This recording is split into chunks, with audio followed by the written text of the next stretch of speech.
Hey, welcome to day two of our EdSurge Thought Leader interview series. We are coming to you live from ASU GSV Summit in Salt Lake City. And we are, just to remind people if they don't know what the ASU GSV Summit is, because we really know that we hope to be bringing that to people outside who couldn't make it out here. It is an annual gathering that is growing larger and larger every year, a couple thousand people.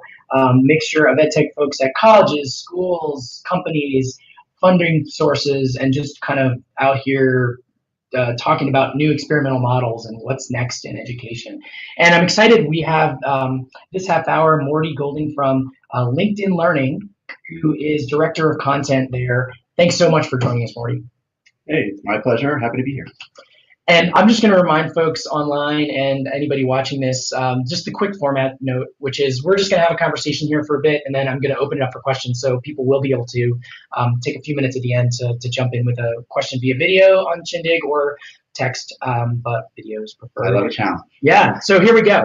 Well, honestly, I think our audience remembers that a couple years ago now, LinkedIn, which everyone I'm sure at this event knows well, but bought lynda.com for a whopping $1.5 billion, and that got everyone's attention. So I guess one of the things I was curious to ask you first is what your philosophy is in this era of LinkedIn and Lynda together about why those go together and how offering video courses belongs on a professional networking site. Sure. So my background is I actually taught courses on Lynda for a while. I joined Lynda in 2011. Our focus always was helping people learn, self-selected learning. You learn because you want to learn, you're motivated to learn, and you can experience transformational experiences, not just in the learning that you do, but in the results of that learning, with the job, what jobs, what opportunities that opens up for you. Then you have LinkedIn, the site that everyone associates with work and with getting jobs, the professional site, right? And Lynda and LinkedIn together are a really interesting story. You take this wonderful experience of learning, of online learning, right? Learning wherever you want to, whenever you want to, on your own terms. And then you take this amazing data platform of LinkedIn, right? So there's this vision behind LinkedIn about bringing economic opportunity to the world. It's great to be able to show people what jobs are available, but then how do they actually acquire the skills they need in order to get those jobs if they don't have those skills? Put those two things together, data and learning, and you have true economic impact from taking that learning and actually getting work because of it. I guess covering higher ed for a long time, should colleges be worried that somehow, all that makes sense, but if by that logic, you could also become LinkedIn University and be a bigger kind of play in their area. Should colleges be worried that you're going to compete with them? No, I don't see us competing with colleges. I like to say that the learning that you acquire inside traditional education is what I refer to as just-in-case learning, right? You try to get a broad base in your learning.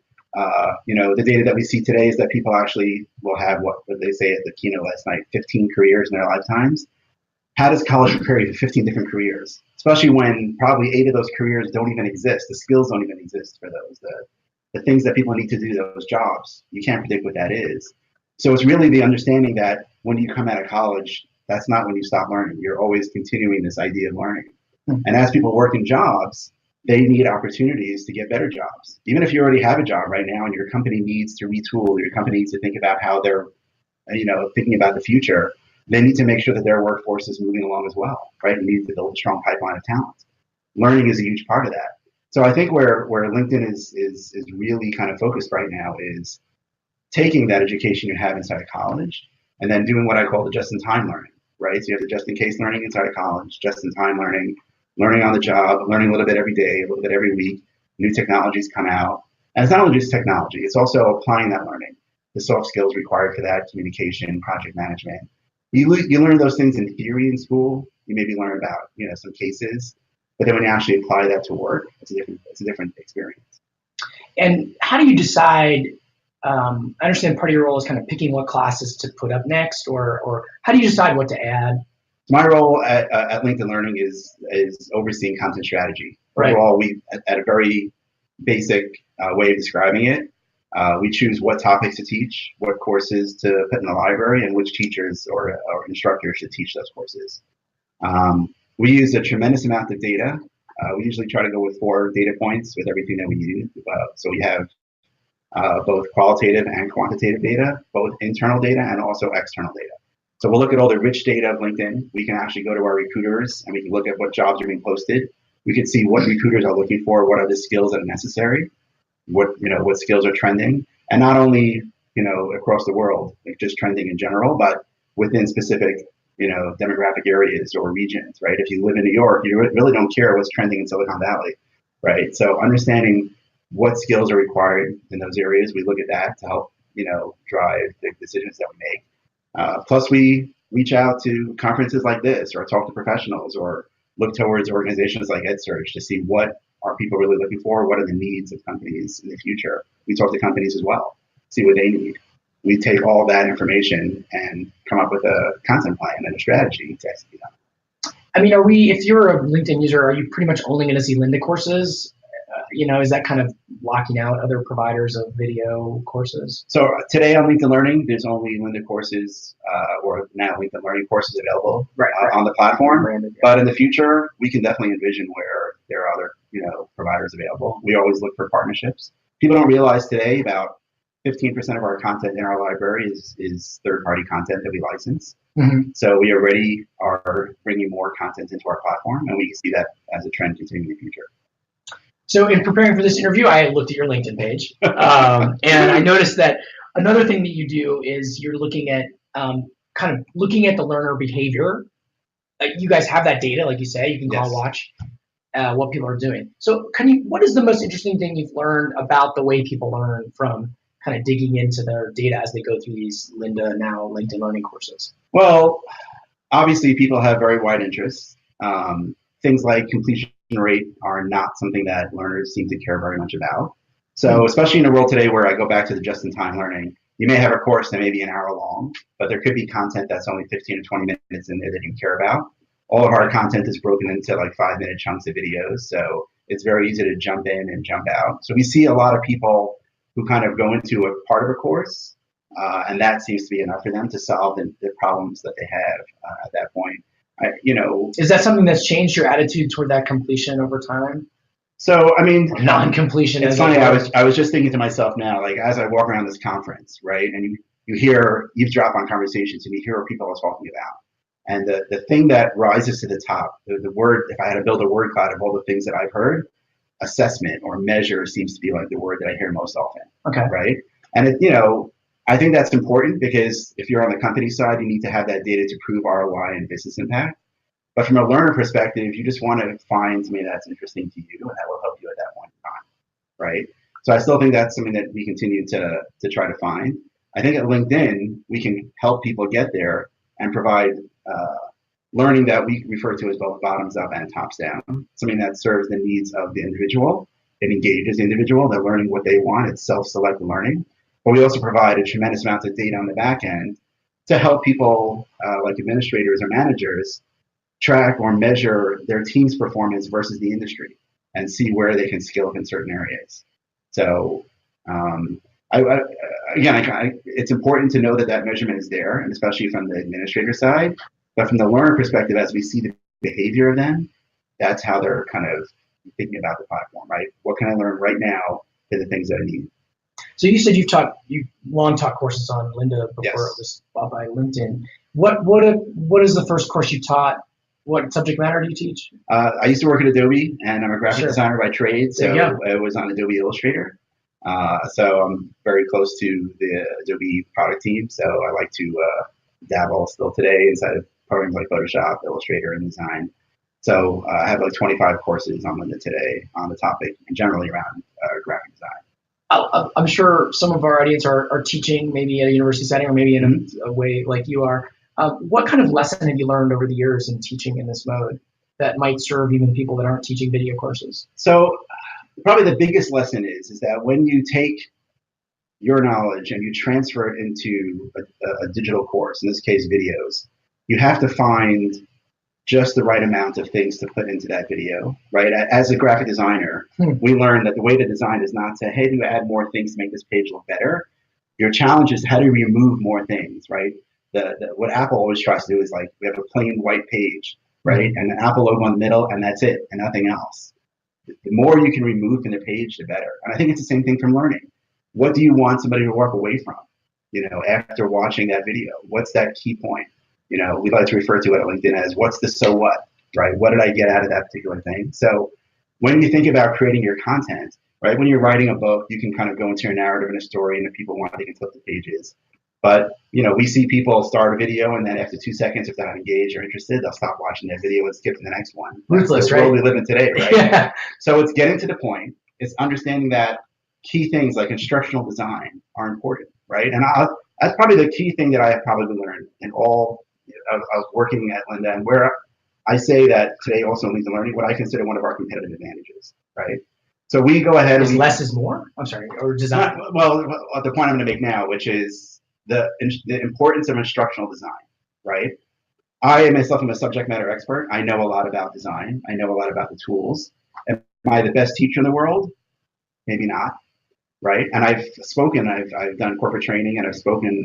I've taught hundreds or thousands of classes and students. As soon as I open myself up to work and partner with an instructional designer, where I now have somebody else that's able to kind of have a back and forth and figure out, that's not interesting. When you added that point, that confused me, right? What's the right image do I need to have on the screen to reinforce that point? Once I partnered with an instructional designer, my content became instantly better and more effective. And I think that, it's very easy now for anyone to pick up an iPhone, record some video, or, even invest in a large amount of production to stand in front of a screen. Unless you partner with an instructional designer and you think more about what's that educational concept that I'm trying to convey to the learner, I think that's the main point. And that's one of the things that LinkedIn Learning, like I have a team of 50 people that are focused on content strategy, but behind that team are 200 instructional designers, motion graphic designers, people who are skilled at the craft of storytelling through the method of video, through the learning modality of video, who know that craft really well, who work with the experts that we find in the world and make them the best teachers. So and as you mentioned, you've been with Lynda before it was LinkedIn, for instance. I think, what is it, 2011 or even before? I joined Lynda in 2011, and then we were acquired about 2 years ago with LinkedIn. And I think that was before the MOOC craze kind of started. These massive open online courses that got all this right. attention. That's died down a little bit. But I'm curious, what do you see as the legacy of that? That MOOC kind of mania that existed there for a while. I think people talk about the democratization of education, right? Basically, anybody has access to learning at any time. I think the MOOC was interesting. Like a lot of them still try to take the existing classroom structure and just try to translate that online, right? I think what was different from our perspective was we didn't force you to start a class on June 19th, right? And there wasn't like homework that was assigned that had to be turned in on a certain date, because we know that people have busy lives, and you may be motivated to want to learn a topic area. Right. And the Netflix generation, I might binge watch. I might spend a weekend and go through 5 or 6 courses on a certain topic area. If I need to apply that learning, that I think is kind of what separates the MOOC from I think what we have kind of done. Right? It's still interesting. It's great. You have the ability to take what I would again consider just in case learning, a college level course without having to pay for it. If you can do that, it's wonderful. And I don't think that we've ever competed with that, right? I think a lot of people look at the MOOC model and say that we're trying to disrupt education. And I think a lot of what we have done at Lynda and now at LinkedIn Learning is augment education. We flip the classroom. We allow teachers to assign our courses as homework, do the pre-work, come to class and actually discuss real world problems. And do you have partnerships with universities and colleges to use the content still, or? Sure. I mean, Lynda still exists today as a platform, and I think we have like 50% coverage of colleges and universities in the United States who use our product called Lynda Campus. It drives probably the highest engagement of probably all of our members online.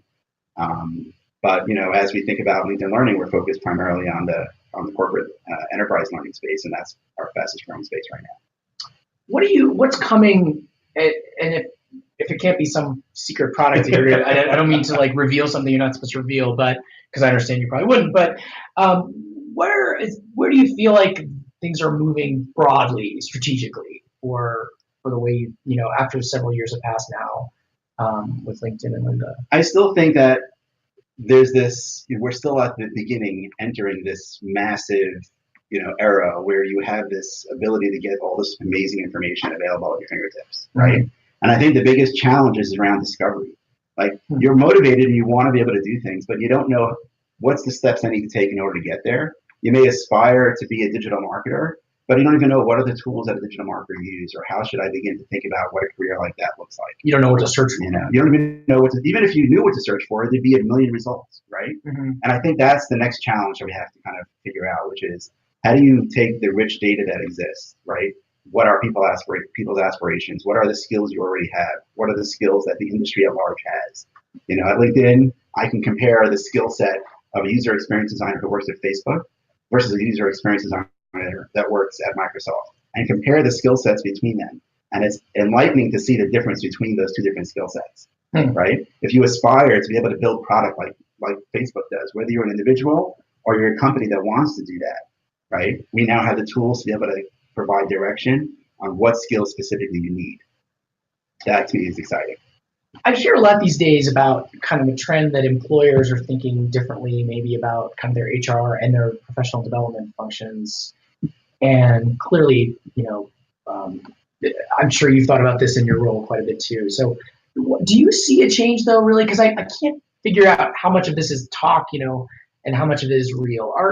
Are people at companies thinking about talent differently than they did a few years ago? I think so. I mean, honestly, I can share it from my own personal perspective. Right? Yeah. At Lynda, we were about 550 people, a relatively large startup, but still a startup, right? And we were a whole bunch of doers. We were focused on really the work that we were doing, and everyone was great at that, passionate about changing the world of education and making that available to people. We become part of LinkedIn, 10,000 plus employees, now at Microsoft, 130,000, right? Not even close to Amazon, which claims they're going to be 1 million employees next year, right? So, when you move into a large organization and you think about scale, the opportunity that we have to deliver now this education at a far larger scale than ever before, you need a team to do that. The past 2 years, I've taken my team and grown it from 25 members to 50 members, right? That changes my role and my understanding that, something, it's not even the work that we're doing. We need the human capital to deliver on that. How do I actually have people? And these people have aspirations. They have career goals. They want to prove that they're doing something that's valuable. Like we see data that shows that 40% of millennials leave companies because they're just not getting the development that they would like to have. We see that the cost of losing an employee is enormous. Right? Our data shows us that anywhere from 50 to 250% of an employee's annual salary is what it costs to replace an employee. And companies cannot afford to do that. You look at, the data that Facebook is sharing, which is like, they'll just get their hands on any developer. They need people who are actually going to do the work that they aspire to do. That to me is a challenge. If you're in a company and you're not thinking about that as a manager, like you're going to fail. Like you need to think about the people themselves and how you build that talent development. Go back a little bit to kind of the nuts and bolts of how these courses and video courses work. It's been around long enough now that the issue of refresh must come up, right? Because especially with Adobe or graphic design, these are changing fields; they're not static. What does the refresh cycle look like, and how do you, it seems like a challenging part of getting that to go because things can get stale really fast. Right. Yeah, and honestly, that's part of really what my team focuses a lot on, right? So I have 50 subject matter experts on my team that are deeply embedded in the industries that they serve, call them deans of colleges, and their goal is to put the right course in the library. But it's not just to acquire new content, it's to ensure that the content in our library today is always up to date. So like we'll be at conferences, we'll go to Google I/O and they'll announce the new features that are available on Android. We'll have a course up on that afternoon, right? So we have that afternoon, yeah. So we have in-house authors and teachers on certain topic areas where we know that those things change a lot. So we have, for example, a team of 10 in-house instructors focused purely on technology topics. There's always going to be a new JavaScript library that comes out without knowing about it. Apple is just known for always springing new stuff out there without announcing it. Letting you know that it would come. Yeah, so those are things that I would say like we don't have any advance warning about it, but we can react very quickly to it, right? Sure. And we'll either create new courses or we'll take existing courses and update specific movies within it to make sure it's up to date, and we'll keep those updated as well. But then, like, the job of my team is really to build relationships with all the software providers in the world. I mean, now it's easier with Microsoft because we're kind of in bed with them. But we talk to that development team all the time. We know what the new features in the next version of Excel are going to be. We get access to the software, we record our content, and we can ship new courses day and date when those courses come out. We do the same thing with Adobe software, with Autodesk software, and pretty much every other software provider out there. We work hard to build those relationships, know what's coming, and then be able to have that content in the library as soon as necessary. Well, I have one more question, then we're going to open it up to the crowd here. So people out there, be ready to jump in. I guess, I also curious, you mentioned Microsoft, and there were a lot of head scratching when Microsoft bought LinkedIn and what the integration could it mean even. Can you give us any specific example of something that is a new thing for the learner based on all these, those two all those things coming together, which is now LinkedIn and Microsoft? Yeah, I mean, two things specifically, like, on the LinkedIn Learning platform today, when you log in, you get recommendations that are based on your network, right? So you have certain skills, you want to be able to, you're within a certain industry, you want to know what other people in the industry are learning also. So that's an immediate way for you to kind of decide, how do I prioritize my learning? I know I want to be better at my existing job. And honestly, like, we talk a lot about getting work. That's really a small portion about what LinkedIn Learning serves. We focus a lot on what we call stay ahead, right? You're in your job right now. You want to be the best at your job. You want to get promoted, or you want to be able to just, enhance your skill set. So what are other people doing right now in the industry? So those courses are brought to your attention so you know about it. But if you take a step back and you think about just the larger world out there, so LinkedIn has what they call the economic graph, right? We know, pretty much all the people in the world, all the companies in the world, they're all digitally represented. And now every single month we release what we call the workforce report. For today, it's 20 cities, but very soon we'll actually do it for 50 cities across the globe. So if you're in, for example, Denver, we can identify what are the skills right now that there is an overabundance of, meaning that there are more people available than there are jobs. But we also identify what are the 10 most scarce skills available in that city, meaning that there are companies that need to fill positions and there isn't enough talent in the pool to fill those positions. And then we provide links to courses directly for those specific scarce skills to allow people in those areas to skill up and be able to get work directly in their cities. And again, that's what people always talk about the skills gap. That is actually happening today.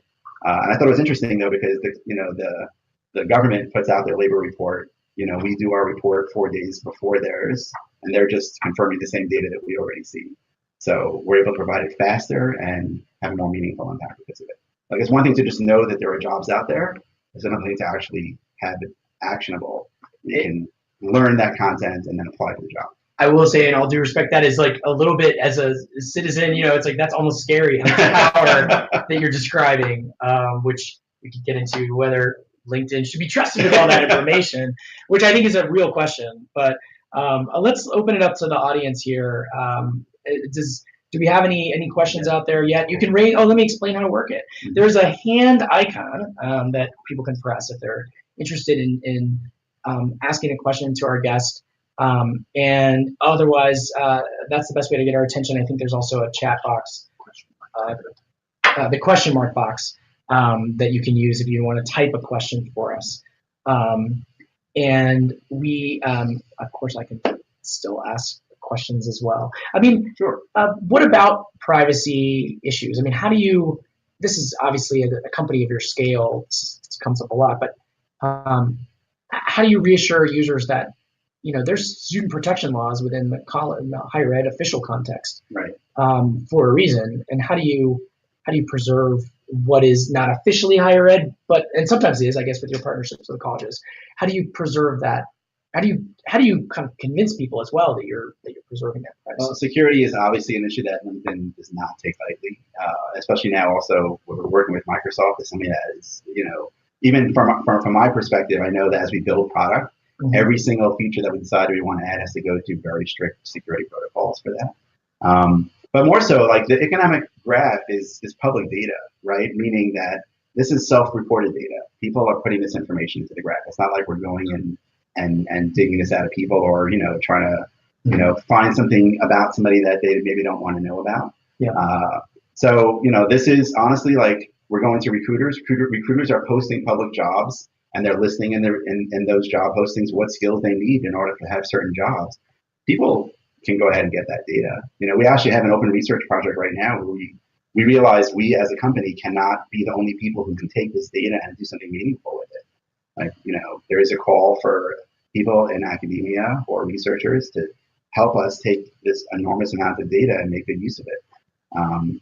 Governments come to us, cities come to us. Could EdSurge, like a media organization, come and get some of this? We can talk. Within parameters? We can talk. All right.